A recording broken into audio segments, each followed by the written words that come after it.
Now next देखते हैं बेटा, important stages in the agriculture development. अब एग्रीकल्चर डेवलपमेंट में क्या क्या फेजेस आए वो देखते हैं। सबसे पहला that is called green revolution. ये इम्पोर्टेंट है। यहाँ से उस वक्त मतलब जब बायोटेक्नोलॉजी आना शुरू हुआ था उस वक्त सबसे बड़ा जो चेंज वो लोगों ने लाया था वो एग्रीकल्चर फील्ड में लाया था, इसीलिए उसका नाम क्या रखा गया, ग्रीन रिवॉल्यूशन। अब ग्रीन रिवॉल्यूशन क्यों आया, क्या रीजन था बेटा, वो सारी चीजें देखेंगे। तो problem of population explosion were started to appear at the beginning of 20th century. Almost all the countries, especially underdeveloping and developing countries, had been badly affected by the poor of quality and quantity of the food. As we know कि जैसे ही 20th century आने लगा बेटा तो population बढ़ने लगी। अब population बढ़ने लगी तो कंट्री अपने आप को क्या करना चाह रही थी, डेवलप करना चाह रही थी या अभी डेवलप हो रही थी। तो उन्हें ये सबसे बड़ा जो हम बोल सकते चैलेंजेस आया कि उनको फूड को लेकर बहुत ज्यादा प्रिसाइज होना पड़ा, क्योंकि पॉपुलेशन बढ़ रहा है, उनकी डिमांड हमें फुलफिल करनी है। अब वहां पे ये लोगों को ये सबसे बड़ा प्रॉब्लम आ रहा था कि वही जितना वो पॉपुलेशन है उसके हिसाब से उतनी क्वांटिटी आना और क्वालिटी मेंटेन करना ये इनके लिए बहुत बड़ा टास्क हो गया था। बहुत सारे मेथड ये लोगों ने अप्लाई किया ज्यादा से ज्यादा हार्वेस्टिंग करने के लिए। बहुत सारे मतलब क्यों, क्योंकि उनको मालूम है कि पॉपुलेशन बढ़ रही है तो अनाज हमें ज्यादा लगेगा। बट द रीजन इज क्यों नहीं बढ़ रहा था क्वांटिटी, कि लोग बढ़े तो लोगों ने क्या किया बेटा, लैंड को ऑक्यूपाई कर लिया रहने के लिए। तो अपने फसल उगाने के लिए जगह कम थी, तो मतलब कम से कम लैंड रह गई थी और उसी में हमको क्या करना था बेटा, कल्टीवेशन करना था। तो वहां पर बेटा बायोटेक्नोलॉजी ने बहुत ही हम बोल सकते हैं इंपॉर्टेंट रोल प्ले किया और उसने कम से कम जमीन में हमें ज्यादा से ज्यादा प्रोडक्शन दिया। तो इसीलिए इसको हम कहते हैं बेटा ग्रीन रिवॉल्यूशन। फिर नेक्स्ट क्या दिया हुआ है, कैसे हुआ, कौन कौन से चीजें हमने इम्प्रूव किया। तो पहले यहाँ पे दिया dwarf variety of the wheat. Dwarf मतलब छोटा, ठीक है, जिसकी हाइट छोटी होती है हम उसको बेटा बोलते हैं डॉर्फ। तो जो वीट है बेटा, गेहूं जो है और चावल, ये दोनों का, क्योंकि ये दोनों इंपॉर्टेंट थे हमारे लिए, बेसिक्स में आता है चावल और गेहूं। तो यहाँ पे दिया गया है कि जो चावल और गेहूं की जो फसलें बहुत छोटी आती थी, मतलब इनकी हाइट वगैरह जो छोटी थी, उसको वो लोगों ने बराबर प्रॉपर फर्टिलाइजेशन, फर्टिलाइजर यूज किया, पेस्टिसाइड यूज किया, वाटर मैनेजमेंट सही किया, ताकि हमें ज्यादा से ज्यादा क्या हो बेटा, ये व्हीट और राइस मिल सके, ज्यादा क्वांटिटी में मिले।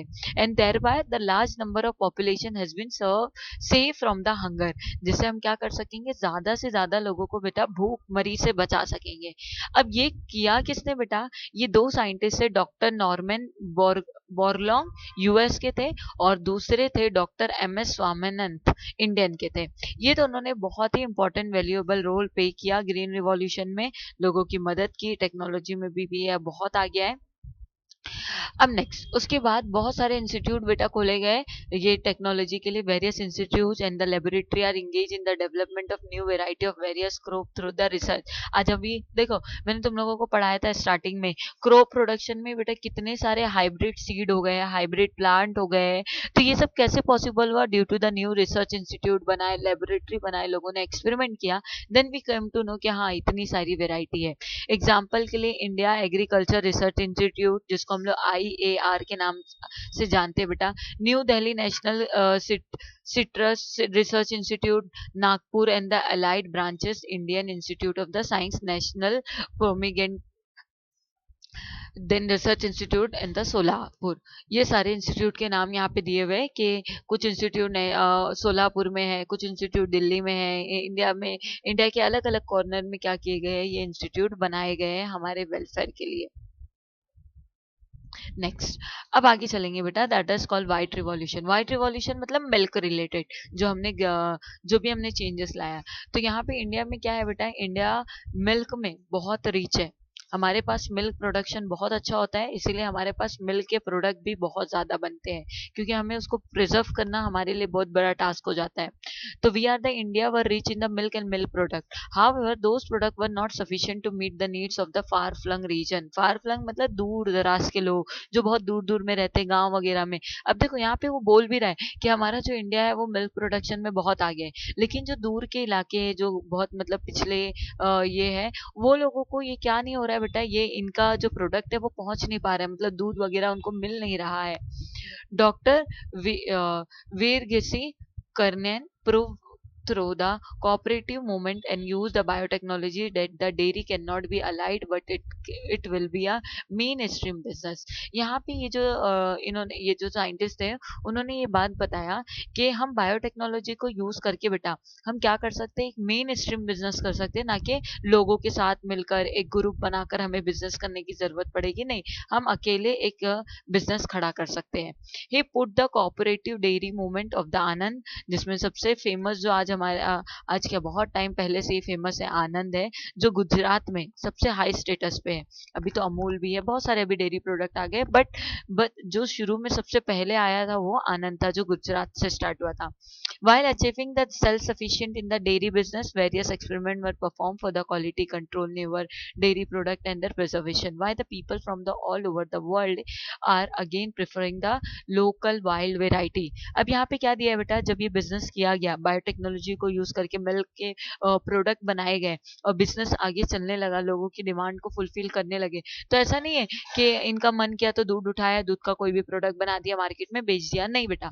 जब भी हम कोई भी प्रोडक्ट बनाते हैं तो हमें क्या करना पड़ता है, उसकी टेस्टिंग करनी पड़ती है, उसकी टेस्टिंग होती है तभी वो चीज़ मार्केट में आती है। जैसे उसकी क्वालिटी का टेस्ट किया जाएगा, कौन सी क्वालिटी मेजरमेंट्स लिए गए हैं, उसकी कौन उसके अंदर कौन कौन से केमिकल यूज किए, कौन से प्रिजर्वेशन यूज किए गए, प्रिजर्वेटिव मटेरियल यूज किया है, तो ये सारी चीजें बेटा टेस्टिंग होती है। देन उसके बाद क्या होता है, मार्केट में कोई भी फूड अवेलेबल होता है। देन उसके बाद नेक्स्ट क्या दिया है, blue revolution. Blue revolution that means aquatic related, पानी के अंदर जैसे मच्छी है, तुम्हारा झींगा वगैरह है, तो वो सबसे रिलेटेड हमने क्या किया वो चीज देखेंगे। देखो, production of various useful aquatic organism with the help of water and water is called as a blue revolution. हम क्या बता रहे हैं कि हमने बहुत सारी चीजें बनाई समंदर की, जो भी हम कह सकते हैं ऑर्गेनिज्म को यूज करके हमने जो भी चीज बनाया उसको हम ब्लू रिवॉल्यूशन में लेते हैं। जैसे फार्म पाउंड्स है, fishes are very common in the East Asian countries. East Asian country में जाओगे तो वहाँ के लोगों में मच्छी वगैरह का चलन बहुत होता है। However, the people are only thinking of the cultivation of fish and the shrimp, but the other aquatic plant animals too. यहाँ पे क्या दिया है, ज्यादातर लोग क्या करते हैं कि वो सोचते हैं कि मच्छी पाल लेते हैं, मतलब मच्छी मच्छी बेच देते हैं, झींगा बेच लेते हैं, ये बहुत अच्छा चीज है। बट और भी बहुत सारे ऐसे प्लांट, मतलब हम बोल सकते हैं एनिमल्स और प्लांट है बेटा एक्वेटिक, जो समंदर में है, वो हमारे बहुत यूजफुल है, हम उससे बिजनेस भी कर सकते हैं और भी बहुत सारे प्रोडक्ट बनाकर हम लोगों को दे सकते हैं।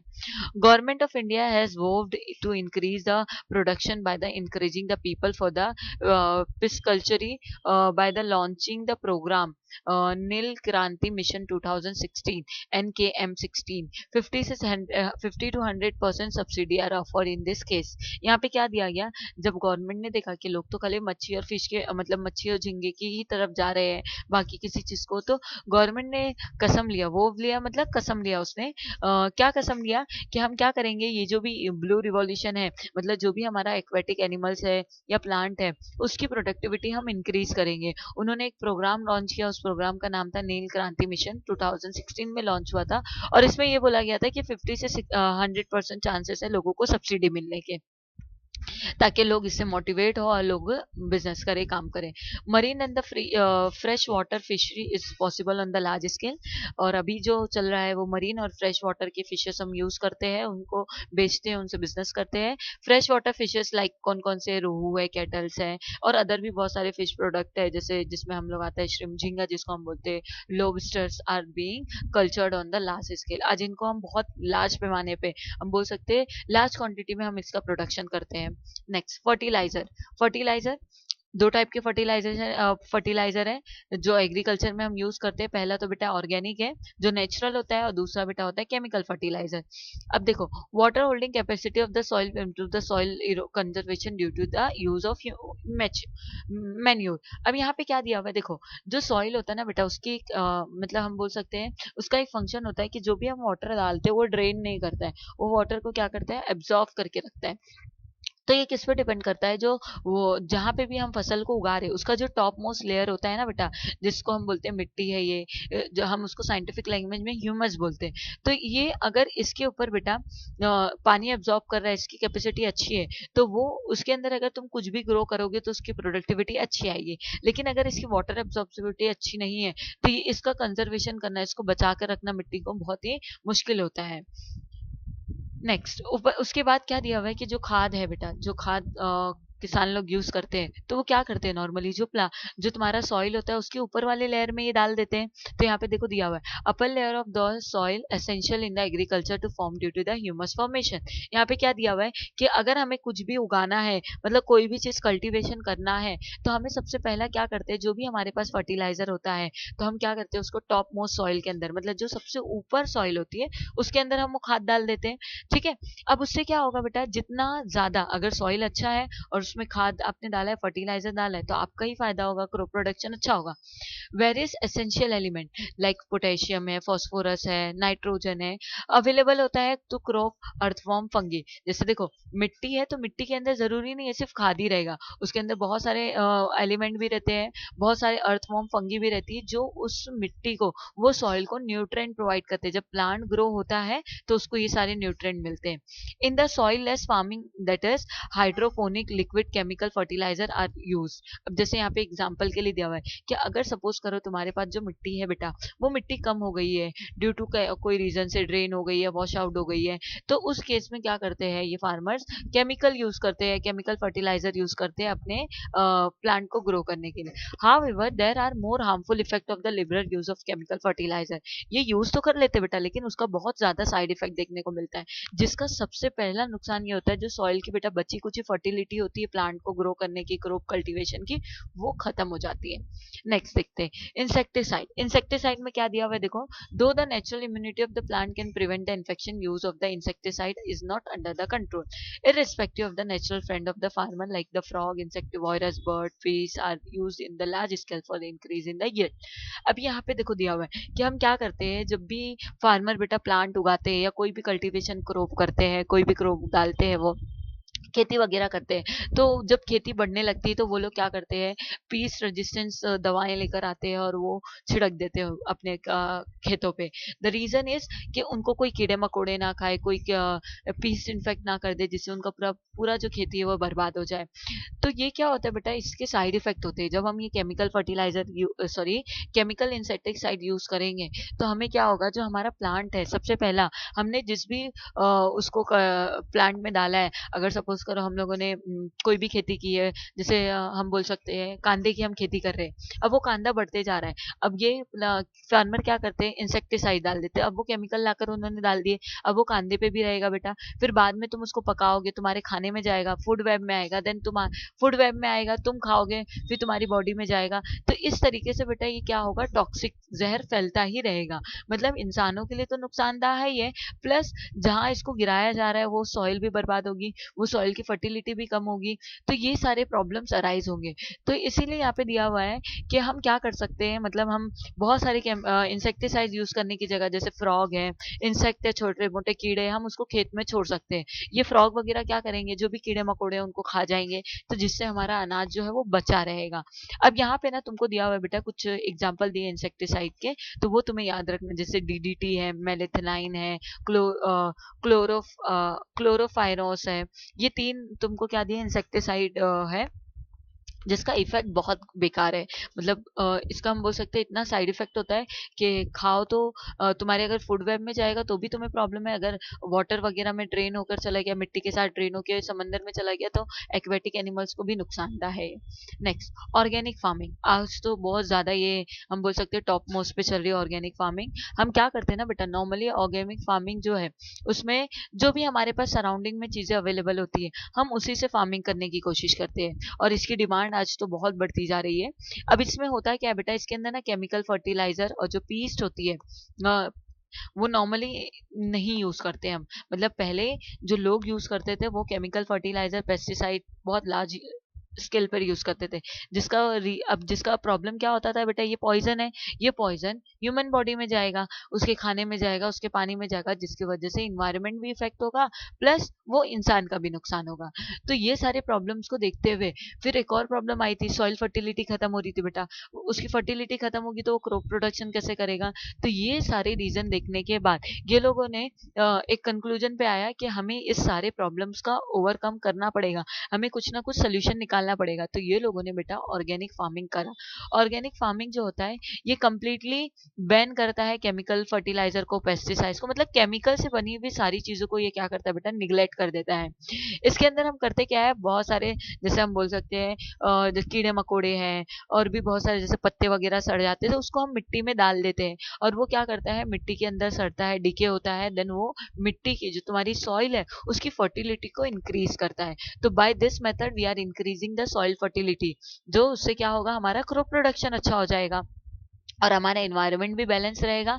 तो ये जो मेथड है लोगों ने इसको बहुत सराहा, लोगों ने इसको वेलकमिंग किया and then most of the हम बोल सकते हैं फार्मर अब इस मेथड को यूज करते हैं। एपीकल्चर, एपीकल्चर क्या होता है बेटा, देखो एपीकल्चर का डायग्राम तुम्हें यहाँ पे दिया हुआ है जिसको हम बोलते हैं शहद कलेक्ट करना, हनी कलेक्ट करने का काम करते हैं हम। एक होता है आर्टिफिशियली कलेक्ट करना, हम खुद उसका मतलब सब कुछ बनाते हैं, लाइक उसका बी हेव्स बनाएंगे, उसके बॉक्सेस बनाते हैं, उसके अंदर वो लोग हनी कलेक्ट करते हैं। और एक होता है नेचुरली, कहीं पे प्लांट के पास अगर आप देखोगे या बिल्डिंग के कॉर्नर्स वगैरह में इनका छत्ता दिखता है तुमको। तो यहाँ पे देखो क्या दिया हुआ है कि you have must seen the beehive, बहुत सारे लोगों ने मधुमक्खी का छत्ता देखा है, कुछ नई बात नहीं है। सबसे वर्स्ट मेथड है, लोग उसमें से जो हनी कलेक्ट करते हैं ना बेटा, उसके हेव्स में से कैसे कलेक्ट करते हैं, क्या करेंगे, वो जो छत्ता होता है उसमें ऐसे कुछ भी जलाकर लेकर जाते हैं, उसको स्मोक कर देते हैं, धुआं धुआं कर देते हैं, तो वहां से जो मक्खियां हैं वो उड़ के चली जाती है, या उनको मक्खियों को आग दिखाकर ऐसे डराया जाता है, जलाया जाता है, और वो मक्खियां जब उड़ के वहां से चली जाती है तो उसमें से शहद निकाल लिया जाता है। या फिर लोग क्या करते हैं, उसके जो शहद जहाँ पे वो छत्ता होता है ना बेटा, वो छत्ते पे लोग टॉर्च जलाते हैं, टॉर्च ऐसे बार बार ऐसे ऊपर नीचे करते हैं, तो वहां से जो मधुमक्खी है वो उड़ के चली जाती है। ये सबसे मतलब हम बोल सकते हैं वर्स्ट मेथड है हनी को कलेक्ट करने का, कि हम उसके जो हमने उसका हेव्स को क्या कर देते हैं, डिस्ट्रॉय कर देते हैं और बीज को भी मार देते हैं, उससे हमारे को ही प्रॉब्लम होगा। तो यहाँ पे ये सारे मेथड को देखकर साइंटिस्ट लोगों ने सोचा कि क्यों ना हम कुछ नया करें। तो ये लोगों ने क्या कहा कि अगर हमको हनी कलेक्ट करना है तो हमें क्या नहीं करना है बेटा, हमें उसका जो छत्ता है, जो हेव्स है, उसको डिस्ट्रॉय नहीं करना है। तो हम क्या करेंगे, आर्टिफिशियल बी बॉक्सेस बनाएंगे और उसके अंदर क्या करेंगे बेटा, हनी को कलेक्ट करेंगे। देखो इस तरीके से यहाँ पे दिया हुआ है। चलो नेक्स्ट देखते हैं, that is called cultivation of the medicinal plant. Medicinal plant जिससे हम क्या बोल सकते हैं एक हिसाब से कि ऐसे प्लांट हमारे आज इंडिया में प्रेजेंट है जिसको हम यूज करके क्या करते हैं बेटा, नॉर्मली मेडिसिन बनाते हैं। तो देखते हैं वो कौन कौन से। देखो India has been gifted with a great biodiversity, ये तो इम्पोर्टेंट है। इंडिया को बहुत ज्यादा मतलब डिफरेंट टाइप ऑफ वेराइटी है, प्लांट में भी और एनिमल्स में भी, तो बहुत अच्छी वेराइटी है इंडिया को। इसी वजह से जो इंडियन सिटीजन है उनके पास एक हम्बल रिलेशन है टुवर्ड्स देयर नेचर, और बहुत ही वो स्ट्रॉन्ग रिलेशन रखते हैं अपने नेचर के साथ। और we have the great traditional that is called Ayurveda, which cure the disease with the help of natural resources. जैसे हम बताते हैं नीम की पत्ती है, नीम की पत्ती यूज करने से हमें क्या हो सकता है बेटा, जो भी हमें ईचिंग वगैरह होती है बॉडी में वो नहीं होगी। अगर किसी को स्वेटिंग बहुत आती है अंडर आर्म में तो वो नहीं आएगी। तो ऐसे बहुत सारे बेटा चीजें हैं जो हम क्या करते हैं, प्लांट को यूज करके हम अपने चीजों को क्योर कर लेते हैं। तो ये आयुर्वेदा में आता है। क्यों? क्योंकि हमारे पास आज वो चीज है, हमारे इंडिया की हम ये बोल सकते हैं कि चूंकि हमारे पास जो सीजनल होते हैं, जो सीजन है वो तीन है, तीन डिफरेंट डिफरेंट सीजन है, जिसकी वजह से हमें जो हमारा क्रॉप प्रोडक्शन या हम बोल सकते हैं प्लांट प्रोडक्शन बहुत ही अच्छा है। During the earlier days medicinal plant were collected from the forest. पहले ऐसा होता था, अगर मेडिसिन वगैरह बनाने होते तो हम फॉरेस्ट जाते थे, जंगल में जाते थे और वो दवाएं वगैरह पत्ते वगैरह कलेक्ट करके लाते थे, जड़ी बूटी। However due to the depletion in the forest area medicinal plant are become rare. लेकिन हमें मालूम है चूंकि हमारी क्वांटिटी बढ़ती चली गई है, तो हमने क्या किया है बेटा, फॉरेस्ट को कट करके रेसिडेंशियल एरिया बना दिया। अब रेसिडेंशियल एरिया बना दिया है तो हमें ये जो मेडिसिनल प्लांट है वो बहुत ही रेयर हो गया, मेडिसिनल प्लांट बीइंग कल्टीवेटेड। इसीलिए आज लैब वगैरह में भी बहुत सारे मेडिसिनल प्लांट बनाए जा रहे हैं। Sorry, next fruit processing. अब फ्रूट प्रोसेसिंग में देखो क्या दिया, we are daily using the various products prepare from the fruits. हम बहुत सारे फ्रूट प्रोडक्ट खाते हैं डेली जो हमारे फ्रूट से बने हुए थे। All are consuming from the product like chocolate है, जूस है, चॉकलेट में भी बहुत सारे फ्लेवर आते हैं, मैंगो फ्लेवर, स्ट्रॉबेरी फ्लेवर, तो ये सब भी फ्रूट्स के ही बनते हैं। जूसेस है, जाम है, जेलीज है, तो ये सब किससे प्रोसेस होते हैं, फ्रूट से। All this product can be produce by the processing on the fruit. ये जितने भी प्रोडक्ट बने वो कैसे बने बेटा, फ्रूट को प्रोसेस करके बने। Fruit are perishable agro produce. As we know कि फ्रूट जो है बेटा वो बहुत ही प्रीशियस है और ये बहुत जल्दी खराब भी हो जाते हैं, इसीलिए हम क्या कोशिश करते हैं इसका कुछ ना कुछ प्रोडक्ट बना दे ताकि ये फ्रूट हमारे यूज हो जाए। If needed the process in such a way that it can be use through out the year. तो हम ऐसा प्रोसेस करके ऐसा प्रोडक्ट बना देते हैं ताकि हम उसको क्या कर सकते हैं, पूरे साल उसको बराबर से यूज कर सकते हैं। Fruit processing include the various method. अभी जैसे यहाँ पे दिया हुआ है कि ये जो चॉकलेट है, जूस है, जाम है, ये ऐसे वंस में नहीं बन जाता है, हमने फ्रूट डाला और तुरंत बन गया, नहीं। इसमें बहुत सारे मेथड इन्वॉल्व होते हैं, जिसमें से यहाँ पे दिया है storaging in the cold storage room. पहले ड्राई करते हैं, देन उसको सॉल्टिंग करते हैं, फिर उसको टाइट पैकेजिंग करते हैं, उससे मुरब्बा, इवेपरेटिंग एक्सेट्रा। ऐसे बहुत सारे हम फूड प्रोडक्ट बनाते हैं विद द हेल्प ऑफ, किसके हेल्प से, फ्रूट के